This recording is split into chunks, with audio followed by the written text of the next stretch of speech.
People, welcome back to Politics Watch. Now, today we're going to talk about the many Jamaicans that are going missing, especially the kids.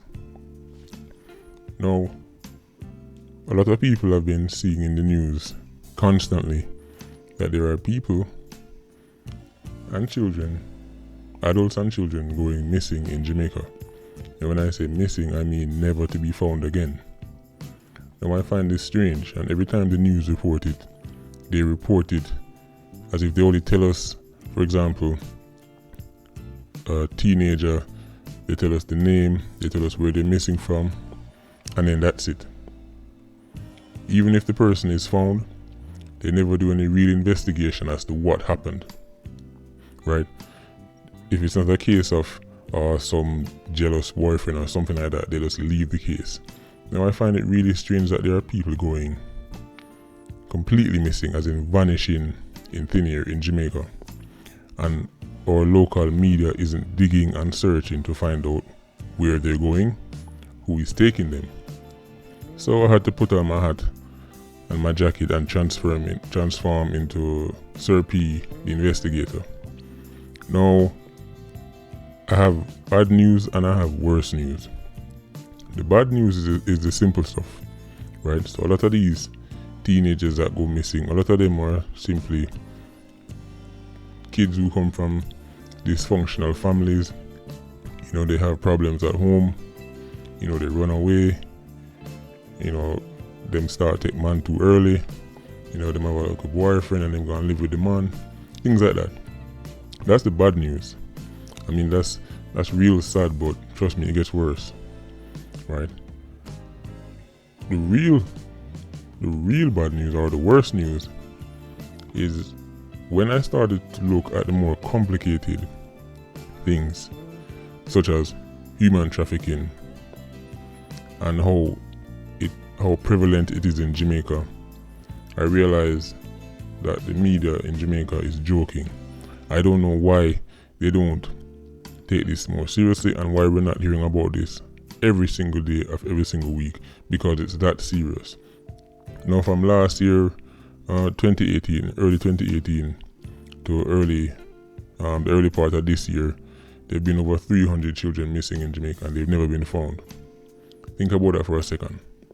Never been found, right? So we start to ask the serious questions. Okay, what do you mean never been found, right? So how serious is human trafficking in Jamaica? Well, very. That's the short answer, right? But every time I try and dig and try and see how much research is done locally, there's not much. So I had to look abroad.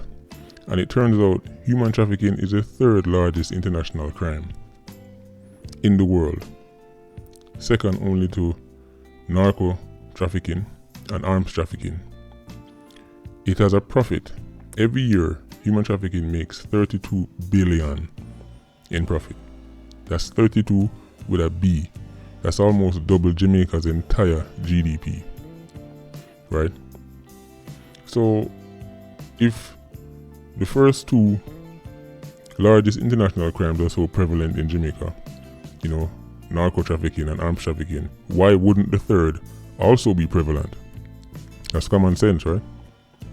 Right? Why would Jamaica just skip out on the third biggest crime industry in Jamaica, in the world, right? And miss out on all that profit? That's very unlikely. Very unlikely, right? So that's another thing that's going on. People are being taken from Jamaica and are being shipped across the world to be used and abused for various illicit acts. This is a reality. I don't know why we don't see it on the news every day, right? But this is the reality of the situation, people. Human trafficking is very prevalent in Jamaica.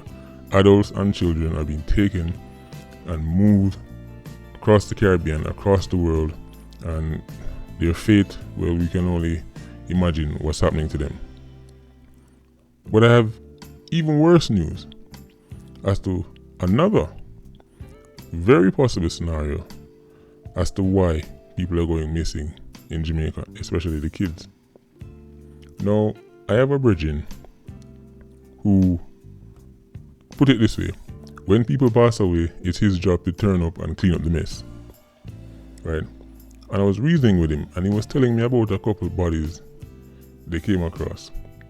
And he was saying when he found the bodies, their torso region was completely destroyed, right? So, for those of you who don't know, that's like the stomach region, your belly. He said it was completely destroyed, almost mutilated. And he said at first they were a bit confused. Why they look like this?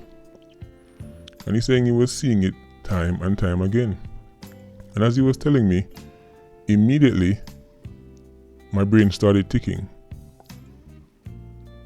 I wonder if people in Jamaica are being kidnapped, right, and have their organs taken and sold on the black market, right? So for those of you who don't know, there is a major international trade going on for illicit organs, right? And what usually happens is they go to poor countries, they get their victims there, and then the organs go to richer countries. So they'd come to a country like Jamaica, and then the person who wants the organ would be like, for example, the United States, Canada, UK, etc. Now people, you must understand, this is a very, very profitable business, right? So the average buyer of the organ spends $150,000 US, and it can go excess of 200,000. The average donor only gets 5,000, and this is if it's voluntary, right? This is voluntary, so the person who give up the organ only get 5,000, but the buyer spend 150,000. So do the maths, people. Who's making the profit? The middleman, right? The middleman is making most of the profit, right? Now what you have to understand is this. The World Health Organization estimate, right, that the retail value of illicit organs is between 600 million and 1.2 billion per year.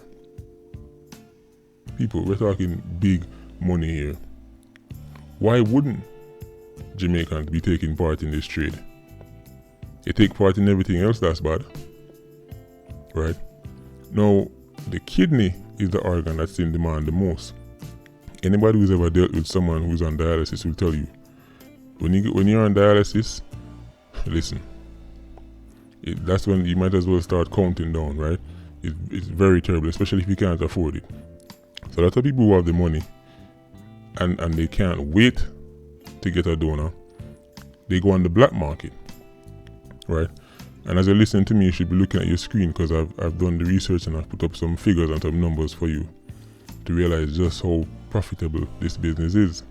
So I want you to understand, right, that there are people in Jamaica who are going missing and never being found again. Or even if they're found, their bodies are in a state where they're so mutilated, right? And nobody from these major news networks are asking the serious questions, right? Because if you think a business like this could be going on and Jamaicans don't take part in it, well, I think that's a bit naive, right? Now people, as I said, it is when my brethren tell me, say, the bodies, the torsos of some of the bodies they were finding was completely destroyed. That's when the alarm bell triggered in my mind. How can people vanish in thin air? Jamaica is so small. If you leave Kingston and go to Montego Bay, by the time you reach Montego Bay, you run into somebody you know. That's how small Jamaica is. And there are people, hundreds of children who have disappeared completely. Adults disappearing off the face of the planet. Right? I don't understand why this is not on the news every single day. Every single day, because it's that serious. Right? People, these are multi-billion-dollar industries. People go to poor countries, they look for people who they think are lonely. Or they target people who they think won't get a lot of support. Right? And when they take what they want from them, one, Sometimes they leave the body for you to find it. If you're lucky, you get something to bury. But oftentimes you don't find them, period. So as I said, the teenager running away with her boyfriend, that's the bad part. But it gets much worse. Jamaicans are going missing because of human trafficking and the illicit organs trade. That is the reality of the situation. I don't know if the government or the media is holding back because they don't want to scare people. If they don't want people to get paranoid and panic. But listen to me. The way how we're finding some of these bodies in Jamaica can only be from the illicit organ trade. And as I said, they go to poor countries. They get organs from poor countries and then they take them and sell them to people in rich countries. Right? If you look on the screen, you can see all information there. Now, if you want to believe that Jamaica isn't a part of this trade, fine. No problem. Right? But people, I urge you to open your minds and understand that there's some serious things going on in Jamaica right now. There's some serious things going on in the world. Right? So anyway, jump in the comment section. Tell me what you think. Have you heard things like this, or were you aware of how serious human trafficking is in Jamaica? Anyway, people, this is Politics Watch, or should I say, Sir P the Investigator. Big up yourself. Leave a like, leave a comment, and tell me what's going on. This one really bothered me, people. This one is very troubling to do. Very troubling information. Right. Anyway, big up. This is Politics Watch.